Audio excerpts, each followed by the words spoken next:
Chanakya international academy உங்களுக்குள் இருக்கும் தலைவரை வெளிக்கொண்டு வரும் பியூர் பாலிடிக்ஸ் பயிற்சி பட்டறை. நேரடி மற்றும் இணைய வழி. கான்டாக்ட் 7338824242. வணக்கம். இன்று தமிழகம் தலைநிமிர தமிழக பாஜக தலைவர் நயனா நாகேந்திரன் அவர்கள் யாத்திரை தொடங்குகிறார். மதுரையிலிருந்து இந்த யாத்திரையை தொடங்கும் இந்த நன்னாளில் அவருடன் கைகோர்த்து துணையாக பாஜக உறுப்பினர்கள், நிர்வாகிகள் அனைவரும் வந்திருக்கிறோம். நிர்வாகி என்ற முறையில் நானும் இங்கு வந்திருக்கிறேன்.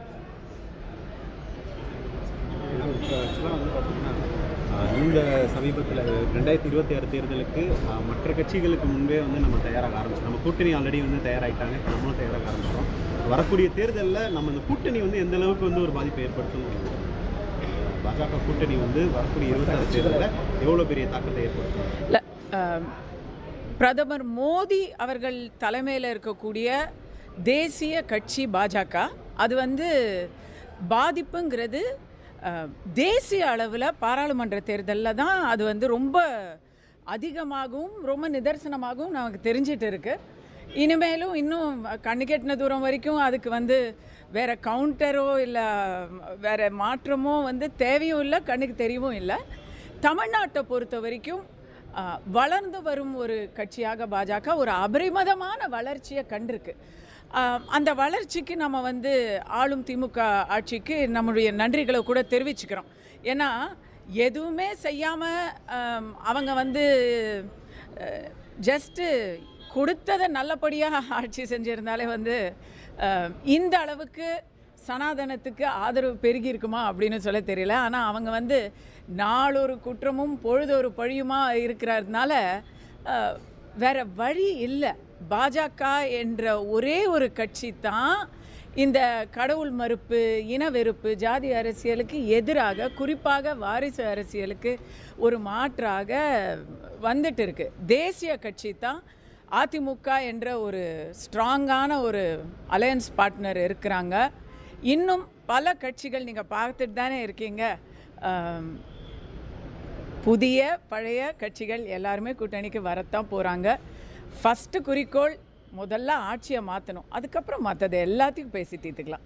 புதிய பழையன்னு ஒரு இக்கு வச்சிங்க. தாவேக்கா கூட்டணியில் இணையறக்கான வாய்ப்புகள்? தாவேக்கா இந்த கூட்டணியில் இணையணும் அப்படின்னு நான் நினைக்கிறேன். இதை நான் இன்றைக்கி புதுசாக சொல்லலை, எப்போவுமே சொல்லிட்டு இருக்கிறது தான். தமிழக மக்களுக்கு நல்லது நடக்கணும்னு நினைக்கிற எல்லாருமே ஒருமுகமாக சந்திக்கணும் இந்த தேர்தலை. ஏன்னா திமுக கூட்டணியில் ஒரு நம்பர்ஸ் அவங்களுக்கு எஸ்டாப்ளிஷ் ஆகிடுச்சு, கன்சாலிடேட் ஆகிடுச்சு. அவங்களுக்கு தான் இஸ்லாமிய ஓட்டுகள் விழும், அவங்களுக்கு தான் மைனாரிட்டிஸ் ஓட்டுகள் விழும் அப்படிங்கிற கனவில் அவங்க இருக்கிறாங்க. அதையெல்லாம் ஒரு சரியான ஒரு பதிலடி கொடுக்கறதுக்கு ஒரு ஸ்ட்ராங்கான கூட்டணி தேவை தான் படுது. தாக்கப்பட்ட சம்பவம். ஆமாம், அதை பற்றி தாக்கப்பட்டதை பற்றி சொல்லுங்கள். அவர் முறைச்சதுக்காண்டி தான் அடித்தோம் இல்லைங்க, பயங்கரமான சதிங்க. சதி உங்களுக்கு தெரியாதா? இதெல்லாம் பயங்கரமான சதி. ஜாதியை பார்த்து அந்த காருக்குள்ளே யார் எந்த ஜாதின்னு பார்த்து தான் அந்த வழக்கறிஞர் வந்தார். எவ்வளோ பெரிய சதி! அவர்கள் இப்படி பேசுவார் அப்படிங்கிறது அவர் எப்படியெல்லாம் பேசுவாருங்கிறது ஒரு ஆச்சரியம் கிடையாது. ஆனால் இப்படி கூட பேசுவாருங்கிறது அவருக்கே புதுசாக இருக்கும்னு நினைக்கிறேன். விஜய் அவர்கள் சதின்னு சொன்னால் அதில் ஏதோ ஒரு நம்ம ஏற்றுக்கக்கூடிய ஒரு நியாயம் இருக்குது. அவர்கள் ரோட்டில் போயிட்டு இருந்தார், ஏன்னா என்ன தாக்குனாங்க சதிங்கிறாரு. சரிங்க, அப்படியே ஒருத்தர் வேணும்ட்டே அவர் கார் முன்னாடி விழுந்து அவர் இடி வாங்கிக்கிட்டாருன்னு நினச்சா கூட இவங்க இறங்கி அடிக்கிறாங்க. அதுக்கு ஒரு தலைவர், ஒரு மெம்பர் ஆஃப் பார்லிமெண்ட்டு நேற்று பேசியிருக்கிறாரு. அவன் முறைச்சதுக்கு, அவன் ஆணவத்துக்கு தான் அந்த அடின்னு. அப்போ முறைச்சா நீங்கள் அடிப்பீங்களா? இல்லை, இப்போது இந்த மாதிரி அவரை சார்ந்தவர்களுக்கு நாம் பேசினாலே அது பிசிஏ குற்றம்ங்க.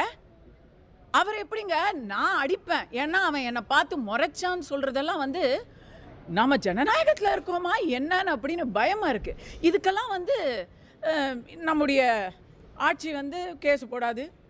இதுக்கு அஃபென்ஸு. ஒருத்தங்களை பட்ட பகலில் அத்தனை பேர் பார்த்துட்டு இருக்கிறாங்க, வீடியோ எடுத்துட்டு இருக்கிறாங்க. அங்கே வச்சு நீங்கள் பாட்டுக்கு அடிக்கிறீங்க. அடிக்கிறது ஆணவமா? அடி வாங்கினவனுக்கு ஆணவமாங்க?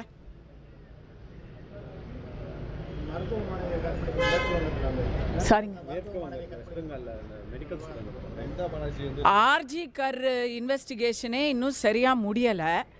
அவங்க வந்து அதை அமுக்கி அதை எப்படியாவது சமாளிக்கணும் அப்படின்னு பார்த்துட்டு இருக்கும்போது அடுத்தது இது வெளியே வந்திருக்கு. வெளியே வராதது எத்தனை இருக்குன்னு தெரியல. ஆஸ்பத்திரிக்கு சீக்குக்காக போகிறவங்கள வேற ஒரு விஷயத்தை பண்ணி அனுப்பிச்சிடுவாங்க போல இருக்கு. அது ரொம்ப ஒரு பெண்ணா இதையெல்லாம் பார்க்கும்பொழுது ரெண்டு விஷயங்க. வெஸ்ட் பெங்காலில் பெண்மையை குறித்து பேசும்பொழுது இன்னொரு விஷயத்தை நம்ம சொல்லணும். பெண்ணா இதெல்லாம் பார்க்கும்போது பதறுது. ஐயா, நம்ம நல்ல காலம் மேற்கு வங்காளத்தில் இல்லை அப்படின்னு நம்ம நினச்சிக்கிறோம். மம்தா பானர்ஜி ஒரு பெண் தலைவர். அவங்க ஆட்சியில் கட்சியை விடுங்க, பெண்களுக்கான ஒரு பாதுகாப்புங்கிறது ஒரு அடிப்படை இல்லையா? இங்கே அந்த வகையில் தமிழ்நாட்டு ஊடகங்களை நான் ரொம்ப பாராட்டுறேன். அண்ணா பல்கலைக்கழக விஷயத்தில் அந்த பெண்ணின் அடையாளத்தை வெளியே சொல்லாமல் அதே சமயத்தில் நீதிக்காக கட்சி பாகுபாடு இல்லாமல் எல்லா ப்ரெஸ்ஸுமே ரொம்ப ஃபாலோ பண்ணாங்க. அதெல்லாம் பெரிய விஷயங்க. ரொம்ப நன்றி. இன்னும் அதே போல் எனக்கு ஒரே ஒரு இது எங்கேயாவது சொல்லணும்னு நினச்சிட்டு இருந்தது. இந்த தஸ்வந்த் வெளியே வந்துட்டான். வயிறு எரியுதுங்க.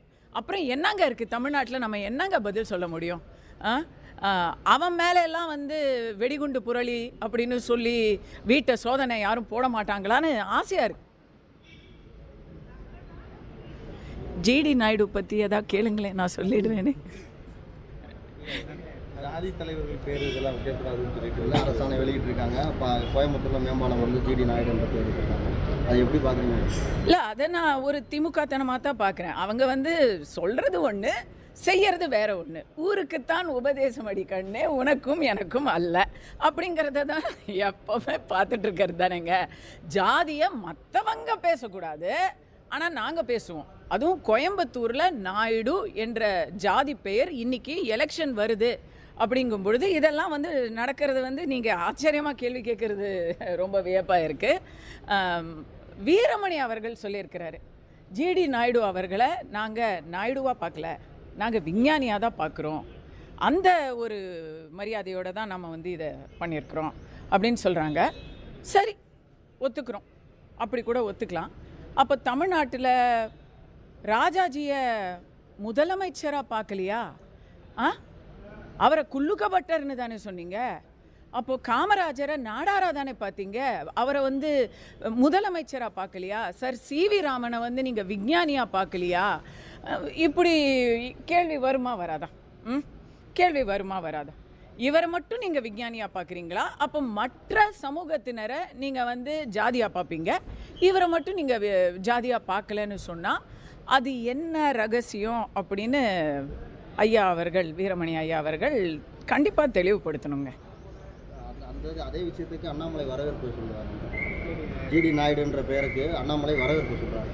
இல்லை, ஜிடி நாயுடு அவர்களை மரியாதை செய்வது, அவருடைய நினைவை பரப்புவது அப்படிங்கிறத நாம் எப்போவுமே ஏற்றுக்கிறோம். ஒரு கொங்கு மண்டலத்தை சேர்ந்தவராக அண்ணாமலை அவர்கள் அதுக்கு வரவேற்பு கொடுக்கறது புரிந்து கொள்ள முடிகிறது.